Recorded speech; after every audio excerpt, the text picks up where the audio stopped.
ఓం నమ శివాయ మల్లేశ్వర మల్లికార్జున శ్రీరామ్ జయ జయ రామ జానకి రామ. ఇప్పుడు మేము ఏమంటున్నాము, మేమేం మేము ఏం మాట్లాడాలనుకున్నాము అంటే మాకు ఈరోజు సత్సంగంలో జరిగింది సంసారము. సత్సంగంలో ఏమని మాట్లాడినరు, సావు లేని దేవుడు ఎవరైనా ఉన్నారా అని అడిగినరు.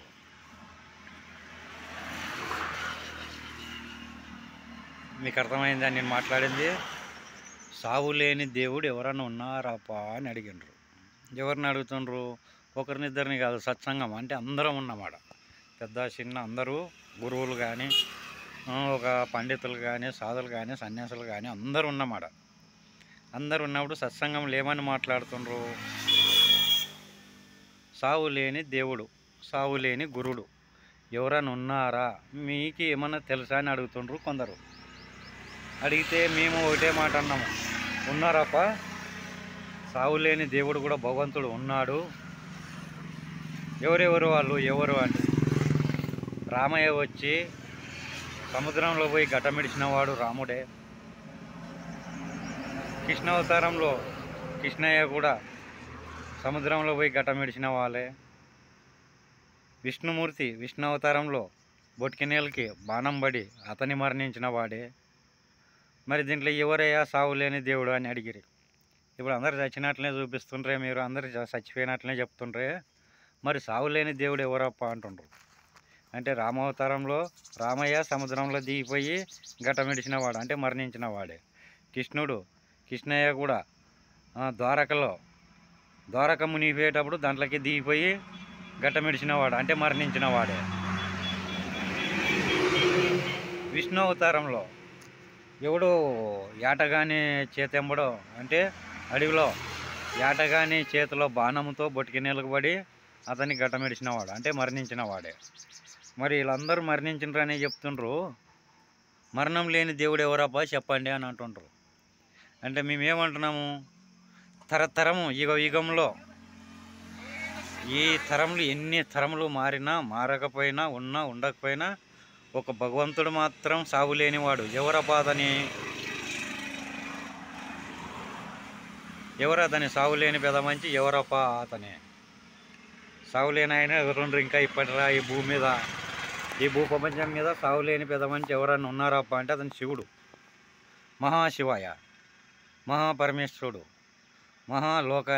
లోకానికి అధిపతి, దేవాని దేవతలకి సద్గురుమూర్తి అతనే గురుడు, అతనే దేవుడు, అతనే మహానుభావుడు, సర్వాంతర్యామి, సర్వము తానే. మరి వీళ్ళందరూ ఏంటికప్ప మరణించుండ్రు, పుట్టుతుండ్రు, మరణిస్తుండ్రు అంటే ఇదొక విధి. దీంట్లో సావు పుట్టుకలు. అందుకే మనం కూడా ఇప్పటికి కూడా 100 ఏళ్ళు అంటే మహా కష్టము. అప్పట్లో 150 ఏండ్లు, 160 ఏండ్లు, 200 ఏండ్లు, 300 ఏండ్లు అప్పట్లో బతుకున్న వాళ్ళు ఇప్పుడు 30 ఏళ్ళకి 40 ఏండ్లకి ఓం నమ శివాయ వాని పరిస్థితులు బట్టి చిన్నపిల్లలు కూడా మరణిస్తుండ్రు. ఈ కాలం ఎవరే కానీ ఓ 110 ఏండ్లు 120 ఏండ్లు బతుకుతుండ్రు. ఈ కాలం అంటే ఇంకా ఆయన పెద్ద పులి ఉన్నట్లే, ఆయనే ఇంకా సర్వంకి అంత అధికారం ఉన్నట్లే. అతను 120 ఏండ్లు 130 ఏండ్లు ఈ కాలంలో బతికిండ్రప్ప అంటే, ఈ కాలంలో 120 ఏళ్ళు 130 ఏండ్లు బతికిండ్రప్ప అంటే ఇంకా అతను దేవుడు ఉన్నట్లే. అందుకే ఈ తరతరములు మారినా, ఎందరో మారిపోయినా, ఎన్నో మతాలు మారినా, ఎంతోమంది పెద్దలు చిన్నలు అందరూ మారిపోయినా ఇప్పటికీ సావు లేనివాడు పరమేశ్వరుడు ఇంకా ఇప్పుడు కూడా భూలోకంలో భూప్రపంచం మీద ఉన్నాడనే శాస్త్రం చెప్తుంది. ఇంకా ఇప్పటికి కూడా భూలోకంలో ఇంకా అతని సావు లేకుండా ఇంకా తరతరం ఇంకా బతికే ఉన్నాడని ఒక శాస్త్రం చెప్తుంది. దీంట్లో మాకు ఇప్పుడు ఏమి సాక్ష్యం అంటే 18 మంది శక్తిపీఠాలకు అధిపతి, 18 మంది శక్తిపీఠాలు, 18 మందికి శక్తిపీఠాలు ఎట్లా ఒకటేసారి అతని 18 మందికి భర్త అయిందంటావా? 18 మందికి ఒకటేసారి అతను భర్త అయింది? కాదు. యుగంకి ఒక ఆయమ్మ, యుగానికి ఒక ఆయమ్మ అంటే ఇప్పటికి మనకి ఎన్ని తరాలు మారినట్ల? 18 తరాలు మారిపోయినట్ల, 18 యుగాలు మారిపోయినాయి. భర్తఖండంలో 18 భర్తఖండంలో మారిపోయినాయి. అంటే విగానికి ఒకరు, విగానికి ఒక ఆయమ్మ. అందుకే ఆయమ్మకి వాళ్ళని ఏం చేసిండు శివుడు, వాళ్ళందరిని కపాలని మెడేసుకున్నాడు. అందుకే కపాలదారుడు. అంటే బుర్రలన్నీ ఒక దండగా అంటే మాలగా కుట్టుకొని ఒక్కొక్క విగానికి ఒక్కొక్క అమ్మ. అట్లా ఏమో 18 శక్తిపీఠాలకి అధిపతి ఒక శివుడే. మరి వీళ్ళందరూ దేవుళ్ళు అంటే దేవుళ్ళే. ఎట్లా దేవుళ్ళు? వీళ్ళు దేవుళ్ళు కాదు, రాజులు, రారాజులు, పరిపాలన చేసిన రాజులు, పాలకులు, రాజులు, దేశాన్ని వెళ్ళిన రాజులు. వీళ్ళు రాజులే కానీ వీళ్ళు దేవతలు కాదు, దేవుళ్ళు కాదు. వీళ్ళు దేవుళ్ళని ఎట్లా నమ్ముతావయ్యా స్వామి? ఎట్లా చెప్తావు దేవుళ్ళని? దేవుళ్ళని ఎట్లా అనుకోగలుగుతాము చెప్పు? వీళ్ళు రాజులు, రాజ్యం వెళ్ళిన రాజులు. మనం ఈ భూలోకం మీద అన్న, తమ్ముడు, బావ, బామార్ది, అక్క, చెల్లెలు, తల్లి, తండ్రి ఎట్లుండాలి, ఎట్లా నడవాలి, ఈ భూప్రపంచం మీదకి ఎట్లయితే భూప్రపంచం మీద అందరు ఐకమత్యంగా అవుతారని అట్లా ఇట్లుండాలని వీళ్ళు నేర్పడానికి మాత్రమే జన్మించిన వాళ్ళు.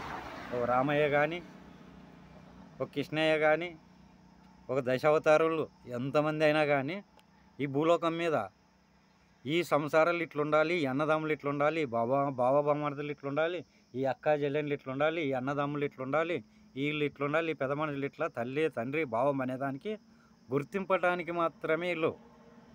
అంటే ఈ సంసార బంధములు ఎట్లుండాలి, ఎట్లుంటే బాగుంటావని నేర్పనికి వచ్చిన వారిలో మనకి భూలోకం మీదకి వీళ్ళు మనకి నేర్పనికి వచ్చిన వాళ్ళు. ఎవరు? రామ అవతారంలో రామయ్య కానీ, కృష్ణ అవతారంలో కృష్ణుడు కానీ, విష్ణు అవతారంలో విష్ణయ్య కానీ, వీళ్ళందరూ ఈ భూలోకం మీద ప్రజలు ఎట్లుంటే బాగుంటారు, ప్రజలకి ఎట్లుంటే వీళ్ళకి అభివృద్ధి అవుతారు అనే దానికి మాత్రమే ఆలోచించారు. కానీ వీళ్ళు రాజులు, దేవుళ్ళు గారు. దేవుడు ఒక్కడే, మూలపురుషుడు, ఓం నమ శివాయ, పరమేశ్వరుడు ఒక్కడే.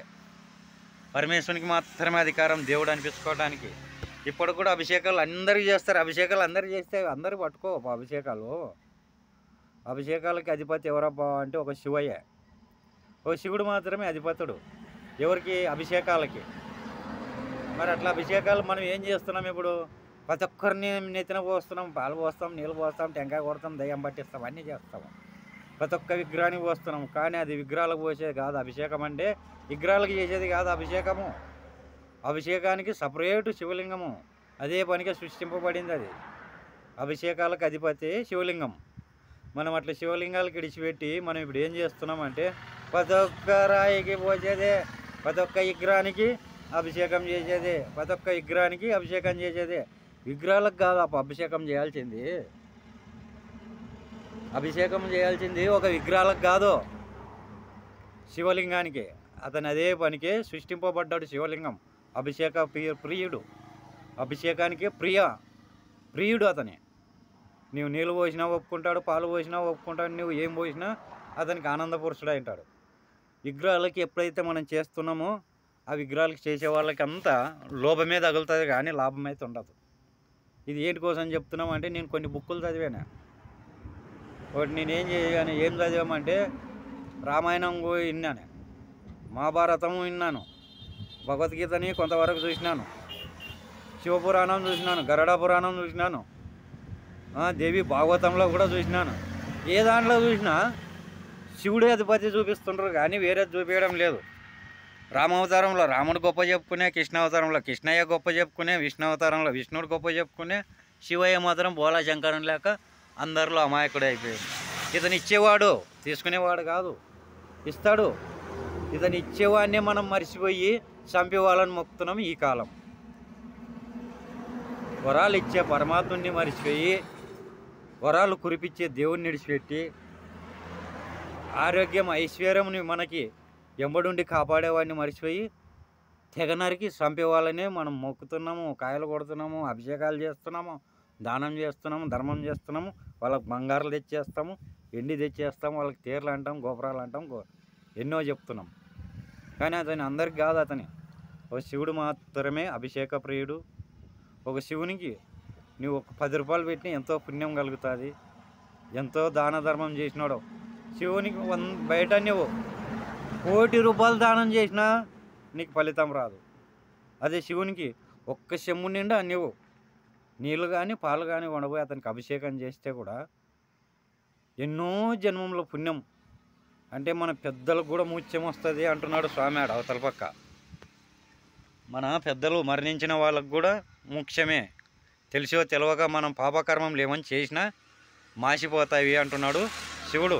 అది ఏడ గరుడ పురాణంలో అదే మాట అంటుండ్రు, శివపురాణంలో అదే మాట ఉంది. శివపురాణంలో అదే మాటే, భగవద్గీతలో అదే మాటే ఉంది.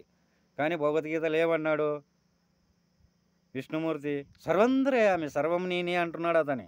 కానీ అతను కొద్ది పెద్దోళ్ళు ఉన్నారనేది అతను మర్చిపోయి మాట్లాడిండ్రో, లేకపోతే రాసే వాళ్ళు అట్లా రాసుకున్నారనో, ఎవరు గొప్పలు వాళ్ళు చెప్పుకోవడానికి రాసిండ్రు అంటుంది శాస్త్రం. ఇప్పుడు వీళ్ళ గొప్పలు చాటుకోవడానికే. మరణం లేని వానికి శాశ్వతం దేవుడు అని గుళ్ళు గోపురాలు ఉండాలి. కానీ నడుము చచ్చిపోయి బతికే వాళ్ళకి మనకి గుళ్ళు గోపురాలు పెట్టుకొని కూడా ఏం చేస్తామయ్యా? మనము దేవుళ్ళు అనిపించుకొని ఏం చేసేదేముంది? దేవుడు అంటే తరతరము సావకుండా బతికుండా అందరినీ కాపాడుకుంటా, తరతరము సావకుండా కాపాడే వాళ్ళు ఉన్నారంట ఇంతకీ లోకం మీద పెద్ద మనుషులు. మరణించే కాలానికి ఏ దేవుడు కూడా అడ్డం పడాడు అంటాడు శివుడు. ఏంటి కోసం కన్నాడు ఆ మాట అతని? నీ పాప కర్మంలో ముంచిపోయి మురిగిపోయి ఎక్కువైన టైంకి ఏ దేవుడు కానీ నీకు అందుబాటులోకి కూడా రారంటారు. మరి ఉత్తమ గుణస్తులకు కానీ ఉత్తమ ప్రేమిస్తులకు కానీ ప్రేమతో భగవంతుని శివయ్యని కోరిన వాళ్ళకి కానీ సగం రాత్రి కానీ రస్త చూపిస్తాడు.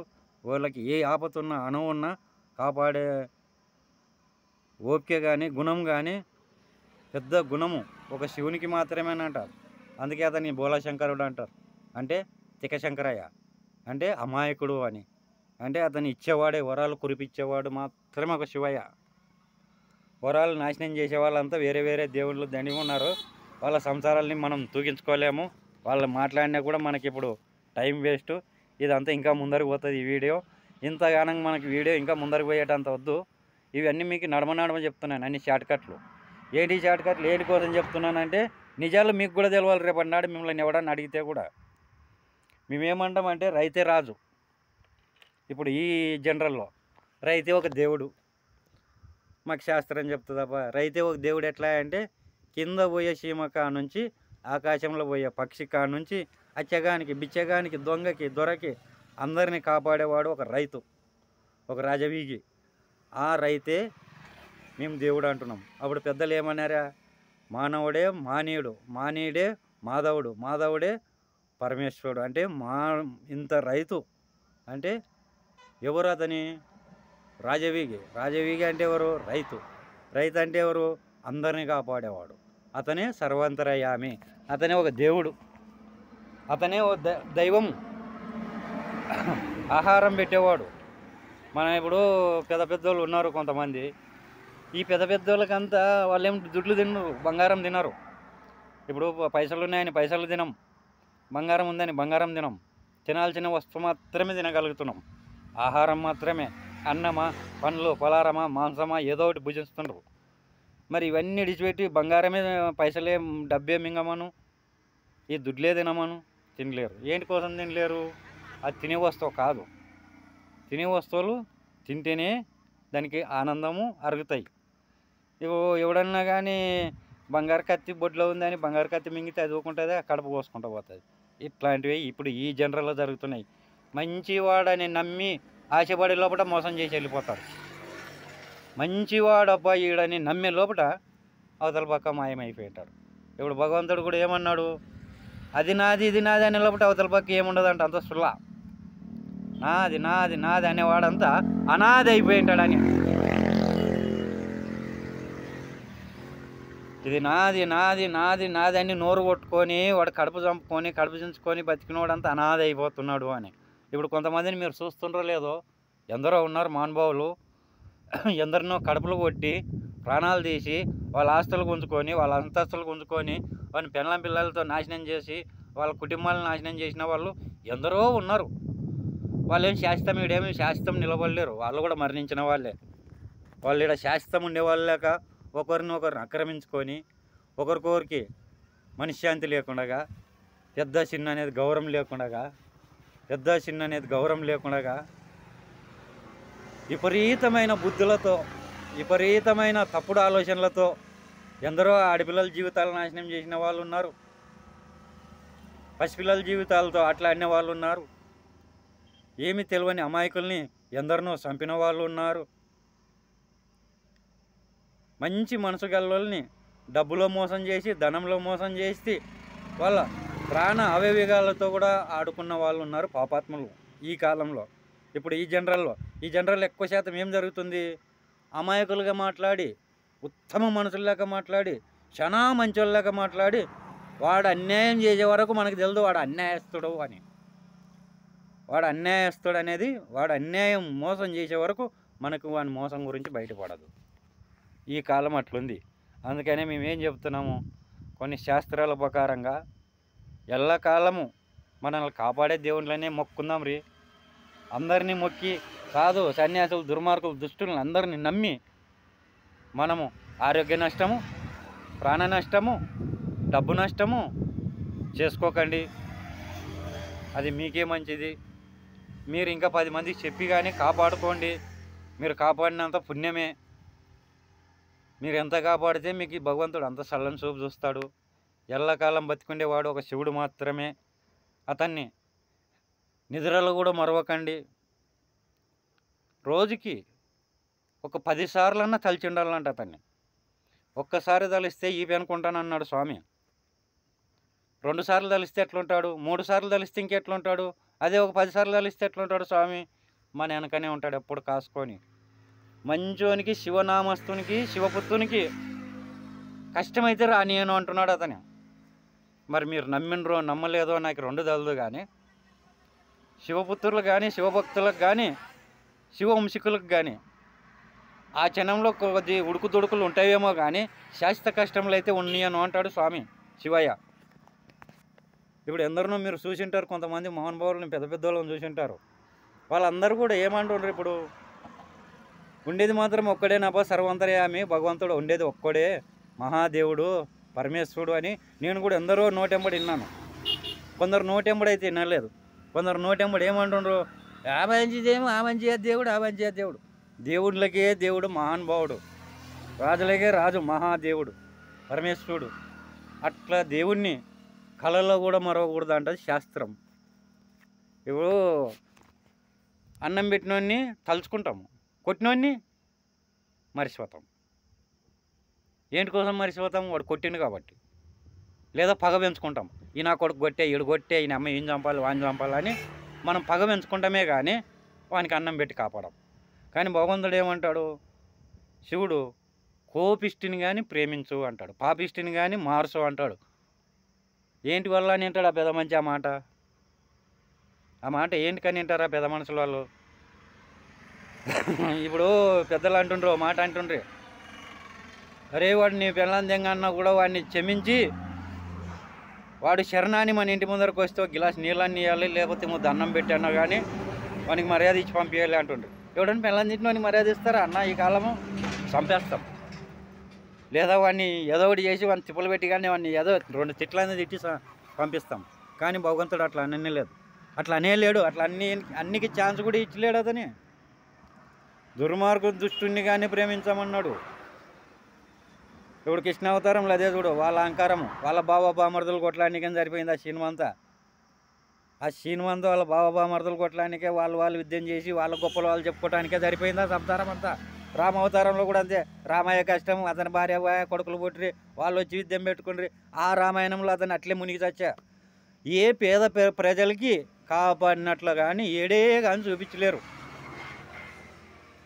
ఒక రామావతారంలో కానీ కృష్ణావతారంలో కానీ ప్రజల్ని తొలకపోయి విద్యాలయ పెట్టి చంపేశారనే కానీ ఏ ప్రజల్ని తొలకొచ్చి ఏ కోట్లు ఇచ్చి ప్రజల్ని కాపాడాలని ఒక్క చోట చూపించమని వాళ్ళ విద్యాలయం జరిపా, వాళ్ళ రామాయణమే జరిపా, వాళ్ళ ఫైటింగే జరిపా, వాళ్ళ బావమరుదులు వాళ్ళు గుద్దుకోవటానికి, వాళ్ళ కొట్టడానికి అని జరిపా. కానీ ఇంకెప్పుడు అబ్బా ప్రజల్ని కాపాడినట్లు యా లెక్కలో చూపించారే, యాడుంది ఆడ.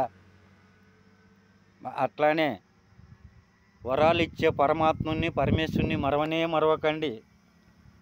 మీ పిల్లలకి మీరు నేర్పుకోండి, మీరు చెప్పుకోండి. మీరు చెప్పుకున్నంత మీ పిల్లలకి కూడా రేపటి నాడు భవిష్యకాలంలో భగవంతుడు అనేవాడు ఉన్నాడు అనే నమ్మకం తెప్పియండి అప్పా. ఇప్పుడు కొంతమందికి అసలు భగవంతుడు అంటే చీ అంటుండ్రు. భగవంతుడు యాడున్నాడు పోన్నా నీకు తిక్కలేసేది అంటారు. దేవుడు ఉన్నాడప్ప అంటే ఆడున్నాడు నీకేమో తిక్కబట్టేదే, నీవు దేవుడు అంటాం. ఎందరో తిట్టారు, నన్నే తిట్టుండ్రు. దేవుడు ఉన్నాడు అని. దేవుడు ఉన్నాడు నీకు తిక్కబట్టేది, నీకు తిక్కలేసేదే, నీవు అంత తిక్కలేసి తిక్క మాటలు మాట్లాడతావు అంటుండ్రు. దేవుడు ఉన్నాడంటే కూడా తిక్కలేసిన మాటలే అంటారు ఇప్పుడు ఈ కాలం. అట్లా నమ్మకం పోగొట్టకండి. భగవంతుడు ఉన్నాడని మాత్రం సాక్ష్యం చూపియండి. భగవంతుడు లేడంటే ఇప్పుడు మనం అరక్షణంలో లేము. కలియుగం మునిగిపోతుంది. అతను లేడంటే కూడా శివుడు లేడని ఒక్కసారి అతని కళ్ళు మూస్తే ఈ భూమండలమే అల్లకొల్లోలం అయిపోతుంది. ఇప్పుడు కూడా మనకు పెద్దలు అంటుండ్రు, మూడో నేత్రం తెరవనేకూడదు స్వామి అంటాడు. తెరిస్తే భస్మం అవుతుంది అంటాడు, అంటే బూడిద అయిపోతుంది. మూడో కన్ను తెరిస్తే కూడా ప్రపంచమంతా అల్లకొల్లోలం అవుతుంది అంటాడు. మనకు 2 కన్నులు ఉన్న వాళ్ళకి మనకి ఇంత అహంకారం ఉంటే మరి అతనికి ఎన్ని కన్నులు ఉన్నామో మహానుభావునికి పెద్ద మంచికి, మరి అన్ని కన్నులు ఉన్నోనికి ఎంత ఉండాలి, అతనికి ఎంత బలబలం ఉండాలి, అతనికి ఎన్ని దిక్కులు కాపాడి ఉండాలి. మనం 2 కన్నులు ఉన్నారు, 2 కన్నులు ఉన్నోడేని ఏమో మనము ప్రపంచమంతా నాదాన్ని విర్రవీగుతున్నామే. మరి అతనికి అన్ని కన్నులు ఉన్నాయని అతన్ని ఎంత అనుకోవాలి ఇంకా ఈ ప్రపంచం మీదకి, ఇంకా అతని ఎంత అధికారం చెలాయించాలండి. మనం సచ్చి పుట్టే వాళ్ళకి మనకి ఇంత అహంకారం, ఇంత బలబలం, నాది నీది అని కొట్లాడి అతను ఏది వద్దనుకునేవాడు అతను గొప్ప అందాం రా, నాది నీదని కొట్లాడి సచ్చేవాళ్ళం మనం గొప్ప అనుకుందాం రా. దీంట్లో మీరే సాక్ష్యం చెప్పాలయ్యా, మీరే నిజం చెప్పాలి. ఎవరైతే గురు బిడ్డలు కానీ, గురు భక్తులు కానీ, దైవ భక్తులు ఎవరైనా అయ్యిన్ని, ఏ కులస్తుడైనా అయ్యిన్ని, భక్తిభావం పూర్వంగా మీరు ఎవరైనా కానన్నా నీది నాది అని కొట్లాడి సచ్చేవాళ్ళు మనం గొప్ప. ఏమీ వద్దు, అందరు బాగుండండి, అందరు చల్లగుండేనే అని చెప్పే మహానుభావుడు పరమేశ్వరుడు గొప్ప, శివయ్య గొప్ప, మనం గొప్ప. వరాలు ఇచ్చే మహానుభావుడు అతను గొప్ప. వరాలు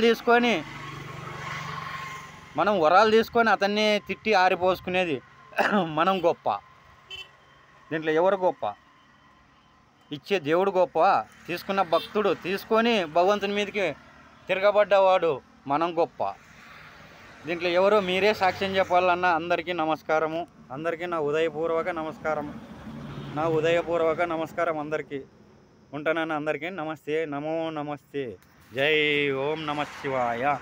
పార్వతి పరమేశ్వర, శంకర, భద్ర, వీరభద్ర, మహాభద్రకాళి. జై జగన్మాత.